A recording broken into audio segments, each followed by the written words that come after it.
Welcome to Worlds Collide, a wrestling card podcast for wrestling fans by wrestling fans, featuring Tony Vella from WrestlingTradingCards.com. This is like a stock market. And Zhan Morning from Wrestling with Cards on YouTube. And I'm not saying there's a right or wrong answer, I'm just posing the question. Join them as they navigate the world of wrestling cards, helping you build a bigger and better collection and making some money along the way. What's up, wrestling fans, trading card collectors? Welcome to another episode of Wrestling with Cards. It's been a little bit, but we're back with This Is Your Card, Shane Douglas. We're doing an episode of Wrestling with Cards? Sweet. Okay, we'll start over. Sorry.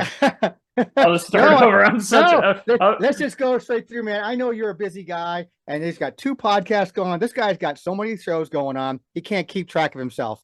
But you know, this is Worlds Collide, but he's got the best freaking podcast going on out there for YouTube channel, so I can understand it. Let's just move on, folks. Actually, you bring up a great point. Tony's going to be on my channel. I don't know when. It might be another month from now by the time we get it posted. But we're going to be doing a top 5, and I'm not going to tell you any more than that. But Tony's going to be my helper in doing that. So you will be seeing him. Me too. Yeah, you will be seeing him on the Wrestling with Cards channel. But this is Worlds Collide. I apologize for that, but here we are, just punk rocking it through. No editing. This is your card, Shane Douglas. Trading card database, 51 cards. You got to be kidding me. So amazing to me. You have someone with such a long career as Shane Douglas that, you know, been around, and then you got these newer guys who've barely been around who've got 500 cards, and Shane Douglas only has 51 cards. That blows my mind. Yeah. And of course, as you and I both know, that there are plenty of indie releases that he's been in, and Trading Card Database, for some reason, there's this great site, WrestlingTradingCards.com. They actually categorize and catalog indie cards. But these other jabronis, they don't do that. So 51 cards, there's more than that. But for the most part, I think they're counting those as official releases. Sure. So let's start off with the first card, the rookie card, and we're on the same page on this. The 1993 WCW card number 13. I think it's him suplexing somebody. I believe so. Kind of a basic design, but I like it. I think it's for being an action shot, it's okay. And this is when he was in WCW, which I think a lot of people forget. I think they think of his ECW run and then going forward. But some people might like to forget, when he was in WCW as a Dynamic Dudes. And why am I forgetting his name? His tag team partner works with. Jesus Christ. Why am I drawing a blank? Johnny Ace? I keep wanting to say it's Johnny Ace, but I don't think that's right. I don't think that's right. Well, they're riding skateboards to the ring, and they couldn't really ride them very well, so they'd step on them and then hop off and carry them. Doing Darby Allin stuff before the guy was even born. Right, yeah, pretty much. And I remember they were supposed to be a babyface team, and people booing them, and people loved seeing them get destroyed by the bad guys, and it was just all that. I think that's a fun time in wrestling, but I think a lot of people are too cool for it. That built-up frustration that catapults him to being a mean guy in ECW. Oh, and it works. It worked greatly. So I don't think there's anything else to say. Do you have anything on this card? No. I think building up to the bad guy segues right into our best card. Yep, and we're on the same page again. 1997 ECW Japanese card. I love the card. It's fantastic. The design is amazing. The image is amazing. It's that, this is a 97 release, and this is kind of that 95 to 97 era Shane Douglas, where he was a heel, but it wasn't until 97 and on that we would see him start really using some colorful language on ECW TV on a regular basis, and calling out everybody and being on top in ECW and defending that title. So great card, hard to find card. Yeah, that's why I love that card for that reason. All those reasons. I love it because of the design. It's such a colorful card set. First off, really crazy, very 90s stuff, especially for a Japanese card set. Super hard to come by. Yep. So it's kind of some people's, I wouldn't say grail card, but it's basically on their list of ones that elude them because they're so damn hard to come by. But what crazy from a 4-year time period, man. It goes from this kind of a baby facey type of person like that, gets booed this and that in 93. Then you come to 97 time frame and 4-year time frame. Guy's pretty much one of the top dogs in the organization. super heel, basically calling everybody out to anybody. I mean, doesn't give an F about anybody. I love it. Just a crazy transformation, which is, it's just great. I think it's a great card, but that's in between that time from his first card to that, our best card selection. Then we go into the worst cards, and that's where he has that really weird era for him. Yeah, I'll let you start with that. For me, I picked the 96 WWF Magazine card number 4 when he was Dean Douglas. Oh, yeah. It's just, what a period for him there. Not one of my favorite time frames for him. Obviously, didn't care for that character. And I also just, it's a studio shot, which is great from typically, but I just, the bright, the baby blue, aqua with the yellow, I think coloring on, so it just doesn't work for me. It's just, also wasn't used to seeing him in like a singlet almost. Yeah. And it's just weird. It was a weird look for him like that. So I don't think of him ever. There's not a time that when I think of Shane Douglas, I don't think of him. Obviously, most people just probably think of him as an ECW time frame, which rightfully so. But I would think of his WCW more than I would think of Dean Douglas. It's just, it was a weird gimmick that didn't register with me. Right. Yeah, I even think of him being briefly in TNA more than I think of his Dean Douglas stuff. Like, it's weird.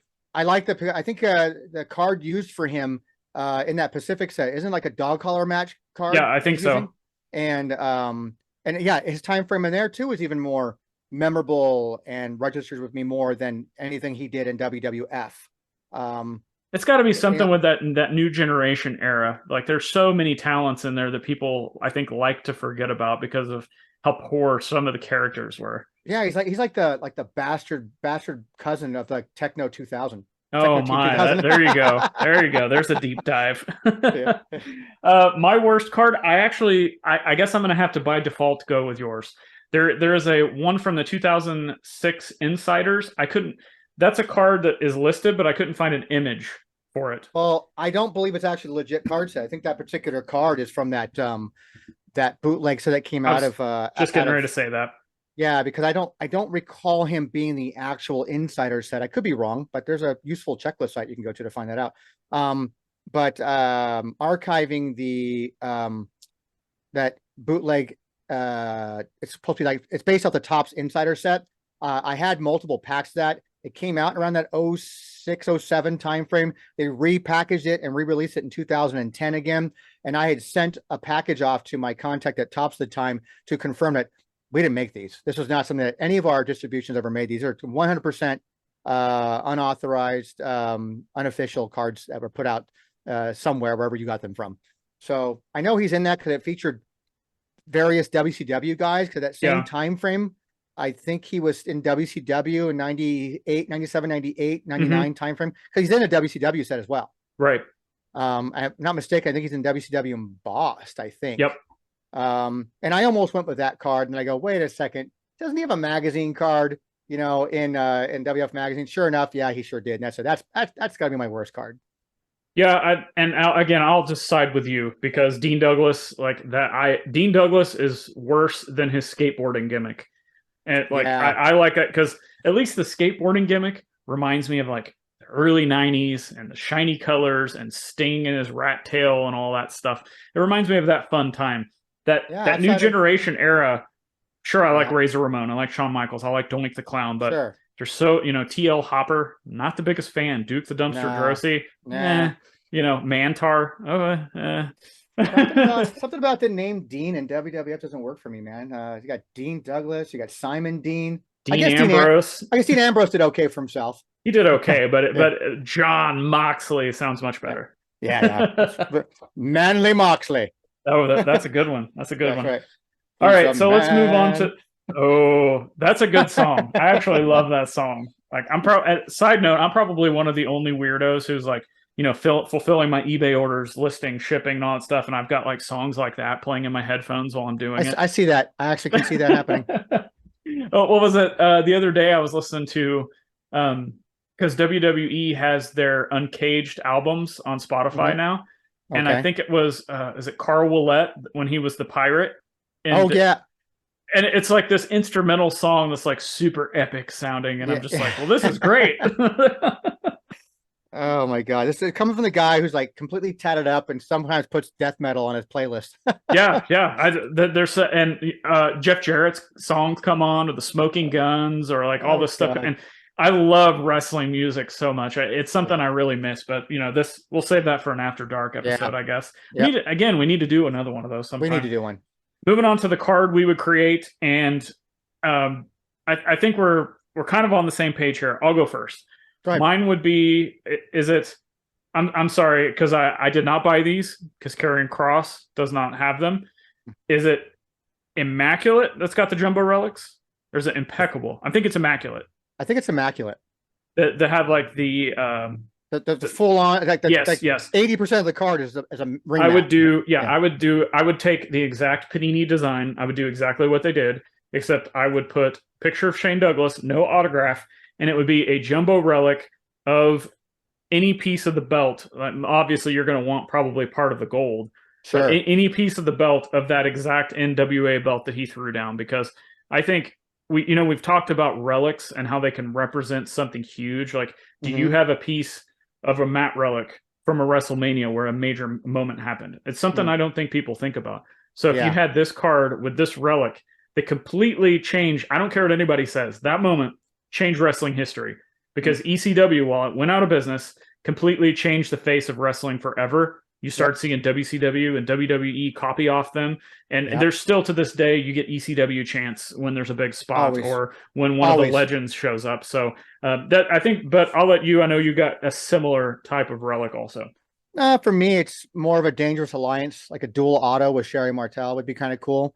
The ECW belt feature would be kind of cool, I think, in the same sense. Like if you want to make it a relic / auto, I keep going to the booklets because I kind of like the booklets because it gives you more options, I think. It does. So if you could have like on one side of it, it has like a piece of the ECW title, maybe, and the other side has the autographs that feature, an image of him and Sherry. And again, because these are our fantasy, if we could create something, doesn't matter, it doesn't have to be a cut signature. I mean, if I can go back in time and create it, I would go back in time and have them do on card, but signatures of them. It'd be so cool to have that era. That's like right again, the time frame of where Paulie Dangerously creates a Dangerous Alliance against like that again, and brings in Shane Douglas with Sherry like that, and that whole time frame like trying to include Sabu, and then Dean doesn't like it, and and doesn't approve that, and so this whole thing becomes like this storyline which goes on, which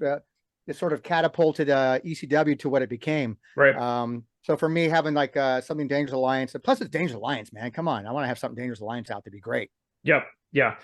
One thing I'll just, before we get out of here, on the jumbo relics, do you think we'll ever get any type of relic that is like a monumental event used thing, like a belt, like something they can actually put a date on in wrestling cards since Panini's taken over? Or do you think it's just going to continue to be match worn, player worn? Well, it's going to be match worn. I'm going to say quote. I'm throwing quotes for those who can't see me. I'm match worn, player worn. I can't see them taking an actual belt and destroying it for something like that. Now it's a replica belt that say, oh, here's our replica belt, put it around your waist, take it off just like a shirt, and boom, now it's worn. Right. It represents your time frame because you are the champion right now. But I can see that happening, but you're never going to take a genuine belt and destroy that. That's not going to happen. But yeah, I don't see why not. Someday I'm actually surprised it hasn't happened yet, especially when you had a company like Fleer back in the day that was doing a lot of creative things with trash cans, metal chairs, wood chairs, mass ribbons, all kinds of cool things. Ring skirts, the skirt from the ring, which was dumped back then. Nobody wanted that. Was equally as bad as getting a ring mat card, that people thought back in the day. Now today it'd be like super cool to have a piece of the logo from the ring skirt. Or I guess in this case, it might be a piece of the LCD screen. Yeah, that's right. Which would still be cool. Like it would be cool, or even a turnbuckle, or there's so many potential options there. But it becomes a deal between WWE and obviously the person who has a license, I guess. But yeah, I can see it happening someday. I mean, the evolution of cards is going to have to grow someplace, or to become stagnant, and people don't want to collect as much anymore. How many of the same pieces can you possibly have? I mean, I thought that Panini did a great job with those great, oversized ones, jumbo relics with, cool pictures of like an Alexa Bliss, with her on her car. It's just so cool how they did some of those things, and I could see it happening, but I think maybe we won't see that with WWE so much. I wish we would, but we've seen on their shows their warehouse and how much stuff they keep, like the most mundane thing that happened at an event that may be important to the company, but the average fan is just like, oh, I didn't even know that existed. They keep it.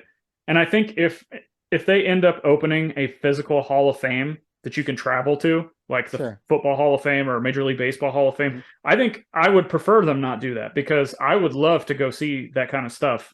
Everything that you can remember seeing in TV is all of a sudden in one building in front of you. Yeah, it'd be awesome. I think that would be more beneficial to the overall wrestling fan worldwide than cutting it up and putting it in a relic. But I could also see this hasn't happened. Yeah, to this day. Yeah, we're still waiting. It would be a travel destination for a lot of people, so. Yep, I don't travel, and I would definitely be there. I think you could see this change and be more important on the indie front, though. So, for example, if there's an indie company out there, but let's say GCW. Let's say GCW all of a sudden wants to put out an event that is they've hyped to the moon, and all of a sudden they're going to have a relic or a piece of that event in a card, and they do a really limited run of it. I think that could be huge, because I really don't think a lot of these indie companies or some of these other companies are keeping as much of their stuff behind like the WWE is. I think it would be really cool if we started seeing some of the indie companies out there doing stuff like that. It would definitely separate them from your all the major, the major ones from Upper Deck and Panini stuff. And we've seen stuff like that. I mean, even you've gone out and had some relic stuff done. It ain't cheap to make, I know. There's got to be other sources out there that can do it. I've got stuff I'd love to turn into relic cards, relic stuff that I think I'd be happy to donate to make a relic card out of. And I think that'd be something that'd be really cool. I mean, hasn't they done something like that? Well, I mean, we're seeing there's been some blood cards. That's a little bit different. Cards. That's a little bit different.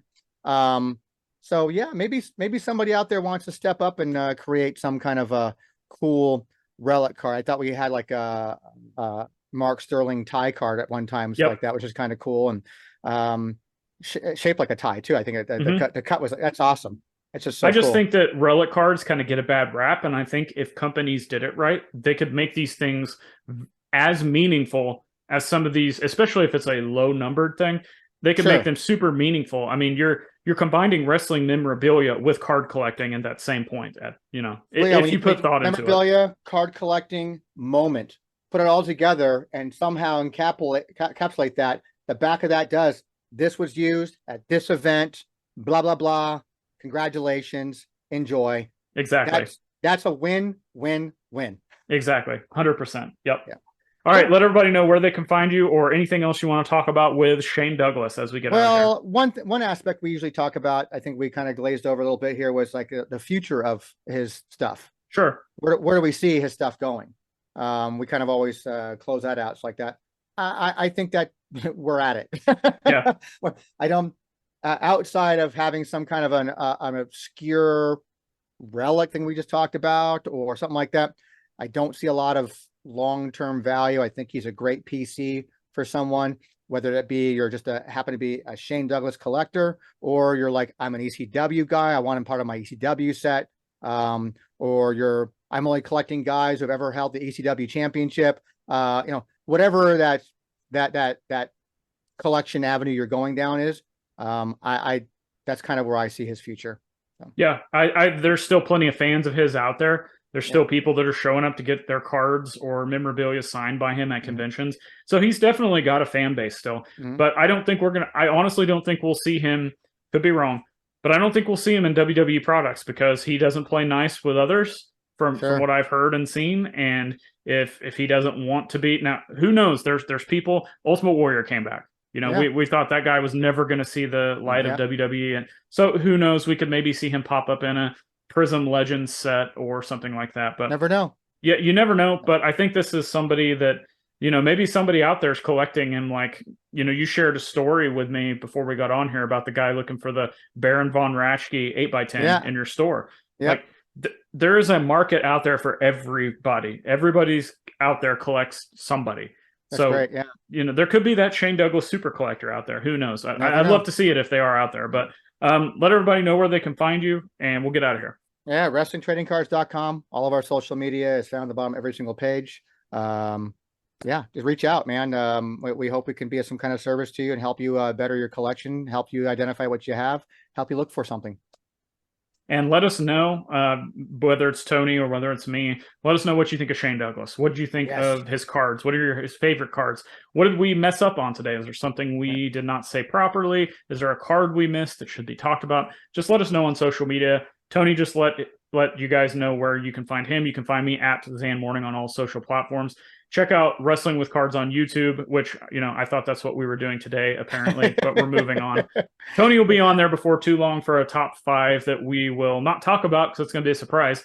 And you can listen to the Wrestling with Cards podcast. Of course, this podcast, let's get it right this time, the Worlds Collide podcast. You should please subscribe to this. If you enjoy it, leave a review. Let us know how we're doing. Spread the word about it. Tell a friend, tell a wrestling fan, tell a collector of any kind about this channel.